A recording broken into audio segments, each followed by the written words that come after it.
Hi everyone, this is Anam. Welcome to PhD jobs and admission. So आज के इस video में हम यूनिवर्सिटी ऑफ इलाहाबाद के पीएचडी एडमिशन से रिलेटेड आपका जो एंट्रेंस एग्जामिनेशन होता है उसमें आपका जो पेपर वन रिसर्च मेथडोलॉजी होता है, सो हम रिसर्च मेथडोलॉजीज के इम्पॉर्टेंट क्वेश्चंस जो है आज के इस सेशन में देखने जा रहे हैं। और जैसे कि आप सभी को पता है, यूनिवर्सिटी ऑफ इलाहाबाद ने अपने एप्लीकेशन फॉर्म्स वगैरह रिलीज कर चुके हैं। तो उसकी लास्ट डेट है आपकी 14th ऑफ मार्च 2023। याद रखना, आपके पास सिर्फ और सिर्फ अभी से 14 डेज रिमेनिंग है। जल्द से जल्द आपको आपके एप्लीकेशन फॉर्म वगैरह फिलअप कर लेना है। और उसी के साथ साथ मैं आपको बता दूं, मैंने डिटेल वीडियो भी बना रखा है सीट से रिलेटेड, किस तरीके से आपका एंट्रेंस एग्जामिनेशन होगा, पैटर्न वगैरह। आप उस वीडियो को भी जाकर देख सकते हैं। उस वीडियो के लिंक मैंने आपके साथ डिस्क्रिप्शन में शेयर कर रखा है।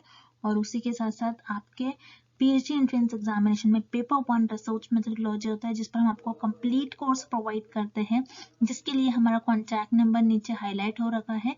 उस नंबर पर आपको हमें कांटेक्ट करना है हमारे कोर्स से रिलेटेड, या फिर आप हमारे ऐप के थ्रू भी स्टडी मटेरियल को एक्सेस कर सकते हो, जिसके लिए अगेन हमने लिंक डिस्क्रिप्शन में दे रखा है, जिससे कि आप वन क्लिक में ही आपकी यूनिवर्सिटी से रिलेटेड हमारे कोर्स को एक्सेस कर पाओगे। और मैं आपको बता दूं, प्रीवियस ईयर काफ़ी अच्छा हमारा जो स्टूडेंट्स का पासिंग रेट था, काफ़ी अच्छा था हमारा रिजल्ट प्रीवियस ईयर बैच का। तो इस साल भी हम उम्मीद कर रहे हैं कि काफ़ी अच्छा रिजल्ट होगा, क्योंकि हमारी टीम जो है टाइम टू टाइम आपको गाइड करती रहती है। तो याद रखना है आपको, बाकी कुछ ज़्यादा आपको सोचना नहीं है। जल्द से जल्द आपको एग्जामिनेशन की तैयारी करना है, प्रिपरेशंस करना है। तो चलिए ज़्यादा टाइम वेस्ट नहीं करते हुए आज के इस वीडियो को हम स्टार्ट करते हैं। So let's begin with the today's lecture. तो एमसीक्यू स्टार्ट करने से पहले मैं आपको एक बारी बता दूं कि पेपर वन जो कि आपका रिसर्च मेथडोलॉजी पर बेस्ड होता है, और हर एक फैकल्टीज वाले कैंडिडेट्स के लिए अलग अलग सिलेबस फॉलो करना है आपको, ठीक है। तो उसके लिए हम आपको कंप्लीट कोर्स प्रोवाइड करते हैं, जिसमें हम आपको video lectures, notes, mock test और एमसीक्यूज पीडीएफ प्रोवाइड करते हैं, जिसमें आपके जामिया मिलिया इस्लामिया के प्रीवियस ईयर क्वेश्चंस भी इन्वॉल्व है, ठीक है। तो वीडियो लेक्चर्स जो है आपको प्रीवियस ईयर क्वेश्चंस के सेशंस हम आपको प्रोवाइड करते हैं। वीडियो लेक्चर्स में हमारे थियोरी, एमसीक्यूज दोनों वीडियो लेक्चर्स हम आपको प्रोवाइड करते हैं। फिर नोट्स भी हम आपको प्रोवाइड करते हैं, काफ़ी सिंपलेस्ट लैंग्वेज में नोट्स है। अगर आप वही इंटरनेट से अगर देखते हो तो काफ़ी डिफिकल्ट लैंग्वेज यूज़ करी जाती है, और आपको पता नहीं होता कि प्रॉपरली किस सीक्वेंस में आपको, किस टॉपिक वाइज में आपको स्टडी करना है। तो सारी चीज़ें हम हमारे कोर्स में यहाँ पर आपको बता रखी है, with a minimum price and 100% passing guarantee. यानी हमारे ही कोर्स से आपको क्वेश्चंस पूछे जाएंगे, ये हम आपको गारंटी के साथ कहते हैं। तो याद रखिएगा, बहुत कम डेज है, तो इन कम डेज में हमारे कोर्स के थ्रू आपको हम अच्छे से अच्छा गाइड करते हैं, अच्छे से अच्छे आपको सारे गाइड करने की या फिर सारे इंस्ट्रक्शंस हम आपको प्रोवाइड करते हैं हमारे कोर्स में। तो जल्द से जल्द आपको स्क्रीन पर दिए गए नंबर पर व्हाट्सएप के थ्रू आपको हमें कॉन्टैक्ट करना है, या फिर आप हमारा ऐप भी डाउनलोड कर सकते हैं, which is global online app. तो चलिए ज़्यादा टाइम वेस्ट नहीं करते हैं, आज के इस सेशन को हम स्टार्ट करते हैं। So let's begin with the MCQs. All the following are parametric test except. इस क्वेश्चन में हमें फाइंड आउट करना है कि पैरामेट्रिक टेस्ट का टाइप हमें किस ऑप्शन में गिवन नहीं है। सो पैरामेट्रिक टेस्ट, ये टर्म कहाँ से आया है? पैरामेट्रिक टेस्ट ये टर्म होता क्या है, हम इस डायग्राम के थ्रू समझते हैं। तो याद रखिए, हाइपोथेसिस को हम अपनी रिसर्च में टेस्ट करते हैं। हाइपोथेसिस एक टेंटेटिव स्टेटमेंट होता है जो रिसर्चर के अजम्पशंस और गेसेस पर बेस्ड होता है। तो रिसर्चर जब भी हाइपोथेसिस को टेस्ट करते हैं तो सिर्फ और सिर्फ नल हाइपोथेसिस को टेस्ट करते हैं। नल हाइपोथेसिस को रिसर्चर जब टेस्ट करते हैं उसमें हाइपोथेसिस टेस्टिंग का यूज करते हैं। सो हाइपोथेसिस टेस्टिंग का यूज करने के लिए रिसर्चर को स्टैटिस्टिकल टेस्ट का यूज करते हैं रिसर्चर। स्टैटिस्टिकल टेस्ट क्या होते हैं? स्टैटिस्टिकल टेस्ट आपके दो टाइप के टेस्ट होते हैं, जिसमें होते हैं आपका parametric test and non parametric test. Parametric test, so parametric test क्या होते हैं, जिसमें आप आपकी जो पॉपुलेशन है, पॉपुलेशन का जो डिस्ट्रीब्यूशन है उसको नॉर्मल अज्यूम करते हैं। मतलब आपका जो पॉपुलेशन है इसका डिस्ट्रीब्यूशन कुछ इस तरीके से है, मतलब ये नॉर्मल डिस्ट्रीब्यूशन है। सो पॉपुलेशन का डिस्ट्रीब्यूशन आप पैरामेट्रिक टेस्ट में नॉर्मल अज्यूम करते हैं। उसी तरीके से नॉन पैरामेट्रिक टेस्ट में आपका जो पॉपुलेशन है उसका डिस्ट्रीब्यूशन आप नॉर्मल अज्यूम नहीं करते हो। सो यही डिफरेंस होता है आपका parametric test and non parametric test. So parametric test के अंदर आपका आता है Z test, T test, F test and ANOVA test. So T test, ANOVA test ये दोनों आपके हो जाएंगे पैरामेट्रिक टेस्ट। तो T test and ANOVA test ये दोनों भी आपके पैरामेट्रिक टेस्ट हो जाएंगे। और नॉन पैरामेट्रिक टेस्ट में आपका क्या आता है, chi square test, U test and H test. तो उसी तरीके से इस क्वेश्चन में हमें गिवन है मैन विटने यू टेस्ट। तो मैन विटने यू टेस्ट आपका नॉन पैरामेट्रिक टेस्ट में आता है। सो यहाँ पर आपका ऑप्शन सी करेक्ट हो जाएगा। मैन विटने यू टेस्ट आपका पैरामेट्रिक टेस्ट में के अंदर नहीं आता है, बल्कि ये आपका नॉन पैरामेट्रिक टेस्ट के अंदर आता है, जिसमें आपकी जो पॉपुलेशन है उसका डिस्ट्रीब्यूशन को नॉर्मल अज्यूम नहीं करते हो। सो ऑप्शन डी जो आपको गिवन है पियर्सन्स कोरिलेशन कोएफिशिएंट, ये ऑप्शन बस आपको कंफ्यूज करने के लिए गिवन है। सो पियर्सन्स कोरिलेशन कोएफिशिएंट क्या होता है, आपकी कोरिलेशनल रिसर्च में कोएफिशिएंट होता है जिसे हम कहते हैं कार्ल पियर्सन्स कोएफिशिएंट। सो कार्ल पियर्सन्स कोएफिशिएंट आपको बताता है आपके जो वेरिएबल्स है कैसे एक दूसरे से कोरिलेटेड है, क्या परफेक्ट पॉजिटिवली कोरिलेटेड है या फिर परफेक्ट नेगेटिवली कोरिलेटेड है। सो जो ऑप्शन डी आपको गिवन है, ऑप्शन डी का इस क्वेश्चन से कोई लेना देना नहीं है, बस आपको कंफ्यूज करने के लिए ये क्वेश्चन दिया गया है। सो आपका इस क्वेश्चन का करेक्ट ऑप्शन हो जाएगा option C Mann Whitney U test. Mann Whitney U test आपके नॉन पैरामेट्रिक टेस्ट के अंदर आता है, और T test and ANOVA test ये आपके पैरामेट्रिक टेस्ट में आता है, जिसमें आप आपकी जो पॉपुलेशन है उसके डिस्ट्रीब्यूशन को नॉर्मल अज्यूम कर लेते हो। और मैन विटने यू टेस्ट ये आपके नॉन पैरामेट्रिक टेस्ट में आता है, जिसमें आप आपकी पॉपुलेशन का डिस्ट्रीब्यूशन को नॉर्मल अज्यूम नहीं करते हो। सो यहाँ पर आपका ऑप्शन सी करेक्ट हो जाएगा, मैन विटने यू टेस्ट।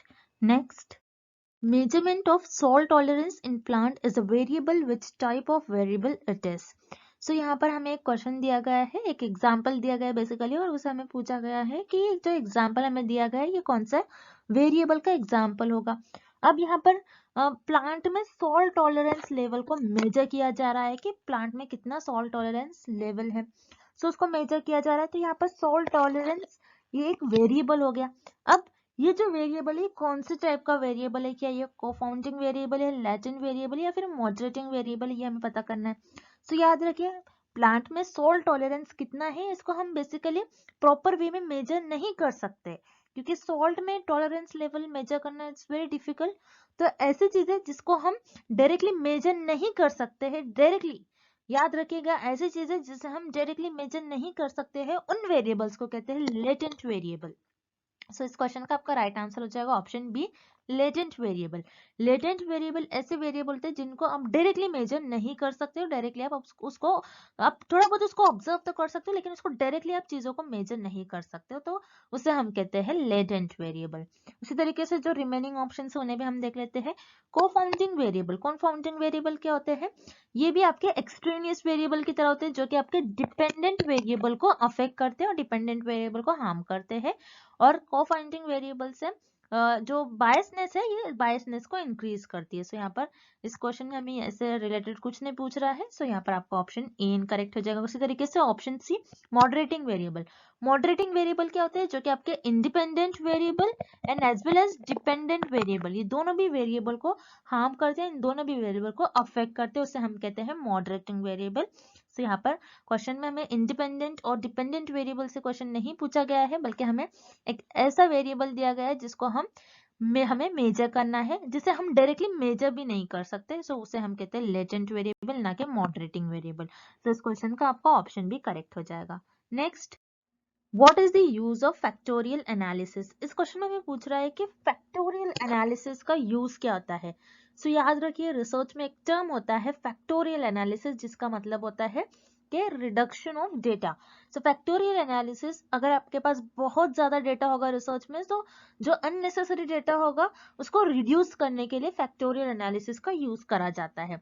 अब मान लीजिए फॉर एग्जाम्पल मेरे पास बहुत ज्यादा डेटा है, बहुत ज्यादा वेरिएबल्स है, जैसे वेरिएबल ए, बी, सी, वेरिएबल डी, वेरिएबल ई, वेरिएबल एफ। अब मेरे पास इतने सारे वेरिएबल्स है, अब इतने सारे वेरिएबल्स पर मुझे फोकस करना, इनको ऑब्जर्व करना, इनको एनालाइज करना डिफिकल्ट हो जाएगा। अब रिसर्चर क्या करते हैं, जो ये वेरिएबल्स हमें दिए गए हैं ए से एफ तक, इन सारे वेरिएबल्स को रिसर्चर को एनालाइज करना मुश्किल होता है, तो रिसर्चर क्या करते हैं, इस डेटा को रिड्यूस करते जाते हैं और रिसर्चर ये पता लगाते हैं कौन से दो ऐसे वेरिएबल्स होंगे जिसकी वजह से ये सारे जो वेरिएबल्स एक दूसरे से लिंक्ड है और कनेक्टेड है। सो जैसे मैं यहाँ पर देखूंगी कि यहाँ पर जो वेरिएबल बी है और वेरिएबल डी है, ये दोनों एक ऐसे वेरिएबल्स है जिसकी वजह से ये सारे वेरिएबल्स एक दूसरे से लिंक्ड है, सारे वेरिएबल्स एक दूसरे से कनेक्ट है। सो रिसर्चर क्या करेंगे, जो अननेसेसरी डेटा है जो रिसर्चर को रिक्वायर्ड नहीं है, सो इन सारे डेटा को रिसर्चर मिनिमाइज कर देंगे, रिड्यूस कर देंगे, और जो वेरिएबल्स, जो दो वेरिएबल्स इंपॉर्टेंट है जिसको रिसर्चर को ऑब्जर्व करना चाहिए, एनालिसिस करना चाहिए, इन दो वेरिएबल्स को रिसर्चर चुन लेते हैं और उनको ऑब्जर्व करते हैं और एनालिसिस करते हैं। सो बेसिकली फैक्टोरियल एनालिसिस का मीनिंग क्या होता है और यूज क्या होता है कि रिसर्च में बहुत ज्यादा डेटा होने की वजह से रिसर्चर उन चीजों को, उन वेरिएबल्स को ऑब्जर्व नहीं कर पाते, एनालिसिस नहीं कर पाते, क्योंकि बहुत ज्यादा डेटा होने की वजह से रिसर्च जो होगी कॉम्प्लेक्स वे की तरफ चली जाएगी। सो इसलिए बहुत ज्यादा डेटा जब होता है, सो उस डेटा को रिड्यूस करने के लिए फैक्टोरियल एनालिसिस का यूज करा जाता है, और जो दो मेन वेरिएबल्स होते हैं उन दो वेरिएबल्स के बीच में रिलेशन को पता करा जाता है, उनके बीच में कैसा रिलेशनशिप है उसको अंडरस्टैंड करने के लिए फैक्टोरियल एनालिसिस का यूज करा जाता है। सो इस क्वेश्चन का आपका राइट आंसर हो जाएगा option C, to understand the relationship between two variables. Next, first statement, two-tailed hypothesis has rejection region on both sides. Second statement, one-tailed hypothesis has rejection on only one side. Which of the following statements are true? So students, इस question में हमें दो statements given है और हमें find out करना है कि दोनों स्टेटमेंट में से कौन सा स्टेटमेंट करेक्ट है। ओके, सो यहाँ पर फर्स्ट स्टेटमेंट में हमें गिवन है कि टू-टेल हाइपोथेसिस में दोनों भी साइड रिजेक्शन रीजन होता है। सो यस, यहाँ पर जैसे आप देख रहे हो, हम टेबल को रिफर करेंगे यहाँ पर, जहाँ पर आप देख रहे हो यहाँ पर टू-टेल हाइपोथेसिस टेस्ट में रिसर्चर दोनों भी साइड टेस्ट करते हैं ग्राफ के, okay, left side as well as right side. So यहाँ पर टू-टेल हाइपोथेसिस में दोनों भी साइड रिजेक्शन रीजन होता है, okay, that's why here first statement is correct. Then second statement हमें क्या गिवन है, वन टेल हाइपोथेसिस जो होता है वहां पर रिजेक्शन रीजन सिर्फ एक ही साइड पर होता है। So it is also correct, जहां पर हमें जैसे पता है वन टेल हाइपोथेसिस के दो टाइप होते हैं, लेफ्ट टेल हाइपोथेसिस और राइट टेल हाइपोथेसिस। ओके, सो यहाँ पर आप टेबल में देखना है आपको लेफ्ट टेल हाइपोथेसिस, जहां पर आप ग्राफ में सिर्फ लेफ्ट साइड पर टेस्ट करते हो, और राइट टेल हाइपोथेसिस जहां पर आप ग्राफ में सिर्फ राइट साइड पर टेस्ट करते हो। So yes, one tailed hypothesis में रिजेक्शन रीजन जो होता है सिर्फ एक ही साइड होता है, that's why here statement 2 is also correct. So यहाँ पर करेक्ट ऑप्शन होगा option C, both first and second statements are true. Okay, next, the degree to which numerical data tend to spread out about an average value is called। इस question में हमें find out करना है कि आपके पास जो भी न्यूमेरिकल डेटा होता है, आपके पास जो भी डेटा होता है, आप उसको स्प्रेड आउट करते हैं। मतलब मान लीजिए मेरे पास कुछ डेटा है और उस डेटा को, मेरे पास कुछ इंफॉर्मेशन है, न्यूमेरिकल डेटा है, मतलब मान लीजिए किसी पॉपुलेशन है, उस पॉपुलेशन की मैंने हाइट मेजर कर ली, पर्टिकुलर पॉपुलेशन है उसकी, उस पॉपुलेशन की, और या फिर उस सैंपल की मैंने हाइट मेजर कर ली। हाइट मेजर करने के पास मेरे पास एक न्यूमेरिकल डेटा हो गया। देन मैं उस न्यूमेरिकल डेटा को ग्राफ में प्लॉट करूंगी, मतलब कुछ इस तरीके से मैं इसको स्प्रेड आउट करूंगी, तो कुछ इस तरीके से मुझे एक ग्राफ मिल जाएगा। तो ये बेसिकली स्प्रेड, कितना स्प्रेड है मुझे ये देखना है कि कितना ज्यादा स्प्रेड है, कितने लोगों की हाइट मैक्सिमम है, कितने लोगों की हाइट मिनिमम है, कितने लोगों की हाइट कम है। तो मैं कुछ इस तरीके से अपने डेटा को प्लॉट कर लूंगी। तो कितना स्प्रेड है मेरा डेटा, कितना ज्यादा स्प्रेड है, ये हमको कौन सा ऑप्शन बताता है। तो याद रखिएगा कि आपका जो डिस्ट्रीब्यूशन है, कितना स्प्रेड है, कितना डिस्ट्रीब्यूटेड है, कितना ज्यादा स्प्रेड है, वो आपको वेरिएंस बताता है। वेरिएंस ये आपका सेंट्रल मूवमेंट होता है, ये आपकी सेकेंड सेंट्रल मूवमेंट होता है, जो आपको बताता है कि आपका जो डिस्ट्रीब्यूशन है वो कितना स्प्रेड आउट है। तो यहाँ पर आपका ऑप्शन ही करेक्ट हो जाएगा। Then option B, constants. Constant क्या होता है, जो वैल्यू फिक्स्ड हो। लेकिन वेरिएंस क्या होता है, जो यहाँ पर क्या बता रहा है, जो स्प्रेड आउट हो, कितना कैसा स्प्रेड आउट हो वो बता रहा है। कांस्टेंट तो हर बार कांस्टेंट रुकी हुई चीज को हम कहते हैं कांस्टेंट, तो ऑब्वियसली यहाँ पर आपका ऑप्शन भी इनकरेक्ट हो जाएगा। Then option C, skewness. Skewness क्या बताता है कि आपका जो डिस्ट्रीब्यूशन है वो सिमेट्रिकल है या फिर नहीं है। स्क्यूनेस ये नहीं बताता है कि आपका जो डेटा है वो किस तरीके से स्प्रेड आउट है। तो यहाँ पर आपका ऑप्शन सी भी इनकरेक्ट हो गया। Then option D, kurtosis, kurtosis क्या बताता है? आपके डेटा की फ्लैटनेस, कहाँ पर आपका डेटा फ्लैट है, कहाँ पर आपका डेटा पीक पर जा रहा है, ये आपका कर्टोसिस बताता है। लेकिन कर्टोसिस ये नहीं बताता है कि आपका डेटा कितना स्प्रेड आउट है। सो यहाँ पर आपका ऑप्शन डी भी इनकरेक्ट हो जाएगा। सो आपका जो डेटा होता है वो कितना स्प्रेड आउट है, कितना कम स्प्रेड है, कितना ज्यादा स्प्रेड है, वो आपका बताता है वेरिएंस। सो यहाँ पर आपका करेक्ट ऑप्शन हो जाएगा variance, and this is the definition of variance. Next, following are the number of sold units of 15 products at a store: 12, 14, 15, 18, 19, 21, 21, 31, 32, 46, 53, 57, 58 and 59. What is the sum of the median and mode? इस question में हमें given है कि 15 product है, एक store में 15 total products है, उन प्रोडक्ट के हमें सोल्ड गिवन है, मतलब वो 15 प्रोडक्ट जो है टोटल वो कुछ उस स्टोर में बिके हैं। सो कितने कितने प्रोडक्ट, कितने 15 प्रोडक्ट बिके हैं, उनका हमें डेटा गिवन है कि एक प्रोडक्ट जो होगा वो 12 बार बिका होगा, एक प्रोडक्ट 14 बार बिका होगा, ये हमें इस तरीके से डेटा गिवन है। अब इस डेटा का हमें median and mode find out करना है और उनका सम निकालना है देन। सो याद रखिएगा मीडियन एंड मोड क्या होता है, पहले तो आपको ये पता होना चाहिए। मीडियन क्या होता है कि आपके डेटे में जो मिडिल वैल्यू, आपके डेटे की मिडिल या फिर सेंटर वैल्यू का हम कहते हैं मीडियन। और मोड किसे कहते हैं? आपके डेटे में जो सबसे ज्यादा बार और सबसे मैक्सिमम बार जो वैल्यू रिपीट हो रही है उससे हम कहते हैं मोड। अब पहले हम मीडियन फाइंड आउट करते हैं। तो मैंने आपको प्रीवियस सारे लेक्चर्स में मीडियन को कैलकुलेट करने के कुछ स्टेप्स बताए हैं, बस आपको उन स्टेप्स को याद रखने हैं। तो मीडियन को फाइंड आउट करने का स्टेप 1 होता है आपको आपका जो डेटा है वो इंक्रीजिंग ऑर्डर में अरेंज करना होता है। तो यहाँ पर आपको जो डेटा गिवन है ऑलरेडी इंक्रीजिंग ऑर्डर में अरेंज कर हमें गिवन है, मतलब पहले छोटा नंबर है फिर उससे बड़ा बड़ा बड़ा एंड देन हाईएस्ट नंबर हमें गिवन है। तो यहाँ पर आपका जो डेटा है वो इंक्रीजिंग ऑर्डर में अरेंज है। देन स्टेप 2 हमें ये देखना है कि आपका जो डेटा है वो ऑड है या फिर आपका जो डेटा है वो इवन है। अगर आपका डेटा जो है ऑड होता है तो उस केस में आपकी जो सेंटर वैल्यू है, जो मिडिल वैल्यू है वो एक ही होगी। अगर आपका डेटा इवन है तो उस केस में आपकी सेंटर और मिडिल वैल्यू और मीडियन वैल्यू 2 होंगी एंड देन उसका आप एवरेज निकालते हो। जैसे कि यहाँ पर आपको 15 प्रोडक्ट्स का टोटल इन्फॉर्मेशन गिवन है, डेटा गिवन है, मतलब यहाँ पर आपको टोटल जो नंबर्स यहाँ पर गिवन है ये टोटल 15 है और 15 नंबर आपका ऑड होता है, तो उस केस में आपकी जो सेंटर वैल्यू होगी सिर्फ एक ही होगी। किस तरीके से आपको सेंटर वैल्यू निकालना है? जैसे अगर मैं लेफ्ट साइड से देखती हूँ, first, second, third, fourth, fifth, six, seven and eight position पर मेरा 31 नंबर आ रहा है। उसी तरीके से राइट हैंड साइड से अगर मैं देखती हूँ 1 2 3 4 5 6 7 एंड अगेन 8 पोजीशन पर मेरा 31 आ रहा है। अगर मैं लेफ्ट हैंड साइड से देखूँ या फिर राइट हैंड साइड से देखूँ, जो मेरा सेंटर और जो मेरा मिडिल नंबर आ रहा है वो 31 ही है। तो इस केस में मेरी जो मिडिल वैल्यू, इस डेटा की मिडिल वैल्यू और जो मीडियन वैल्यू होगी वो हो जाएगी मेरी 31। तो याद रखिएगा आपकी जो मीडियन है, मीडियन की वैल्यू है 31।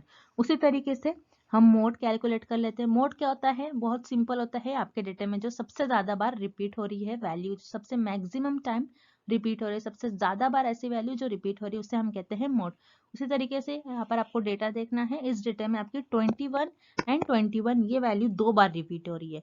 तो आपका इस केस में मोड की वैल्यू हो जाएगी आपकी 21। अब हमें क्या करना है? मीडियन एंड मोड ये दोनों की भी हमें सम निकालना है।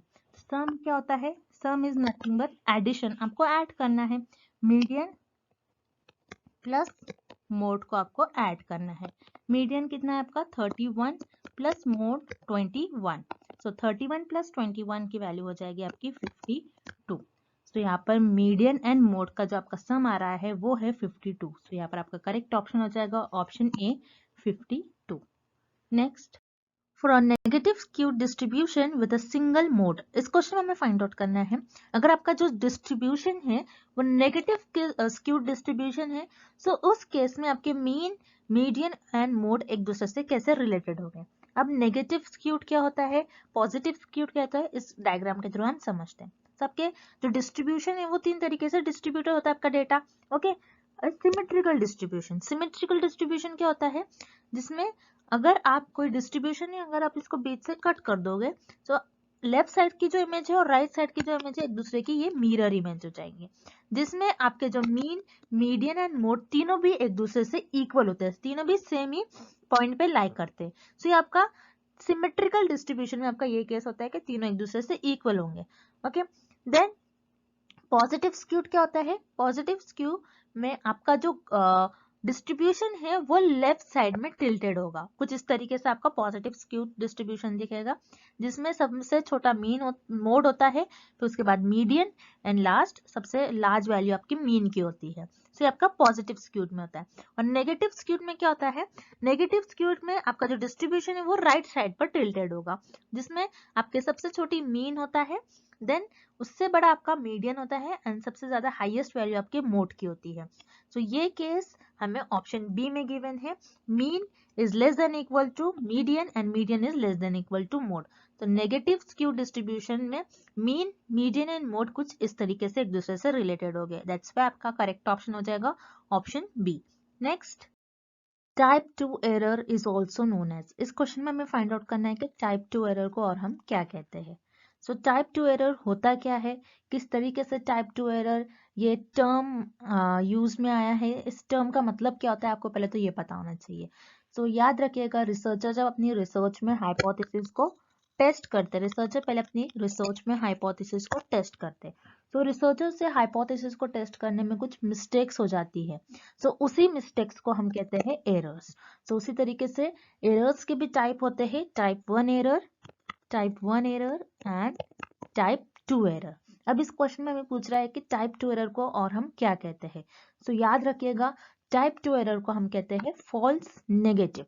अब जैसे कि इस टेबल से आपको याद रखना है कि टाइप 1 एंड टाइप 2 एरर क्या होता है, और टाइप 1 एरर और टाइप 2 एरर को और हम क्या कहते हैं।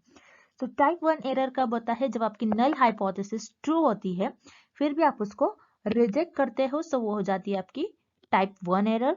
और टाइप 2 एरर कब अकर होता है? जब आपकी नल हाइपोथेसिस फॉल्स होती है, फॉल्स होने के बावजूद आप उसको एक्सेप्ट कर लेते हो, तब वो हो जाता है आपका type 2 error. Okay, clear? Then अब इस क्वेश्चन में हमें पूछ रहा है कि टाइप 2 एरर कब होता है, क्योंकि टाइप 2 एरर कब होता है? जब आपकी नल हाइपोथेसिस फॉल्स होती है फिर भी आप उसको एक्सेप्ट करते हो, तब होता है आपका टाइप 2 एरर। तो आपकी नल हाइपोथेसिस फॉल्स है, इनकरेक्ट है, मतलब आपकी जो नल हाइपोथेसिस है ये नेगेटिव है, और आपने क्या कर लिया यहाँ पर, आपका डिसीजन क्या था? इनकरेक्ट डिसीजन था, आपका डिसीजन रॉन्ग था, मतलब ये ऑलरेडी आपकी नल हाइपोथेसिस फॉल्स थी, लेकिन फिर भी आपने उसको एक्सेप्ट कर लिया, तो आपका जो डिसीजन था यहाँ पर ये फॉल्स था, इसीलिए टाइप 2 एरर को हम कहते हैं फॉल्स नेगेटिव। उसी तरीके से टाइप 1 एरर का भी आप देख लीजिए, एग्जाम में type 1 error is also known as, ऐसा भी क्वेश्चन आ सकता है, तो उस केस में आपका आंसर हो जाएगा फॉल्स पॉजिटिव। अब टाइप 1 एरर को हम फॉल्स पॉजिटिव क्यों कहते हैं? क्योंकि यहाँ पर आप देखिए, आपकी जो नल हाइपोथेसिस होती है वो ट्रू होती है, फिर भी आप उसको रिजेक्ट करते हो, तब आपका होता है टाइप 1 एरर। सो यहाँ पर आपकी जो नल हाइपोथेसिस है ट्रू है, मतलब ये पॉजिटिव सेंस कर रहा है, आपकी नल हाइपोथेसिस ट्रू है, लेकिन आपने यहाँ पर कैसा डिसीजन ले लिया? इनकरेक्ट डिसीजन ले लिया, फॉल्स डिसीजन ले लिया, ट्रू होने के बाद भी आपने इसको रिजेक्ट कर दिया, तो आपका डिसीजन फॉल्स था। तो टाइप 1 एरर को हम कहते हैं, टाइप 1 एरर को हम कहते हैं false positive, and type 2 error is also known as false negative. तो आपको ये रिलेशन याद रखना है, टाइप 1 एरर को और हम क्या कहते हैं एंड टाइप 2 एरर को और हम क्या कहते हैं, तो ये एग्जाम में आने के चांसेस है, this is very important question. So type 2 error is also known as false negative, so यहाँ पर आपका ऑप्शन भी करेक्ट हो जाएगा। Next, research studies which determine the frequency with which something occurs or its causal association with something else is called। इस question में हमें एक डेफिनेशन गिवन है, हमें फाइंड आउट करनी है कि डेफिनेशन किस रिसर्च की डेफिनेशन होगी। अब इस डेफिनेशन में हमें ये गिवन है कि एक रिसर्च है जो फ्रिक्वेंटली फेनोमेना जो अकर होते हैं उनको डिटरमाइन करने के काम आती है, और जो कोई किसी प्रॉब्लम का कॉज बताती है, वो कौन सी रिसर्च होती है? वो रिसर्च होती है आपकी डायग्नोस्टिक रिसर्च। तो डायग्नोस्टिक रिसर्च वो रिसर्च होती है जो किसी फेनोमेना जो फ्रीक्वेंटली अकर हो रहा है कोई फेनोमेना, उसको डिटरमाइन करने के काम आती है और किसी प्रॉब्लम का कॉज बताती है। अब जैसे फॉर एग्जांपल आप डॉक्टर के पास जाते हो और आपको जो भी डिसीज हुई, आपकी जो भी प्रॉब्लम है आप बताते हो। अब मान लीजिए आपने बताया स्टमक पेन है, तो डॉक्टर्स को देखेगा आपको और बताएगा कि ये किस वजह से हुई, उस प्रॉब्लम का डॉक्टर कॉज बताता है कि आपको कैसे हुई है ये प्रॉब्लम डिसीज, ये जो भी डिसीज हुई है वो किस वजह से हुई है, आपका स्टमक क्यों पेन हो रहा है। सो डायग्नोस्टिक वर्ड में ही डायग्नोस, किसी प्रॉब्लम को डायग्नोस करना, किसी प्रॉब्लम के अगेंस्ट किसी प्रॉब्लम का कॉज फाइंड आउट करना। सो ये डेफिनेशन होगी आपकी डायग्नोस्टिक रिसर्च की।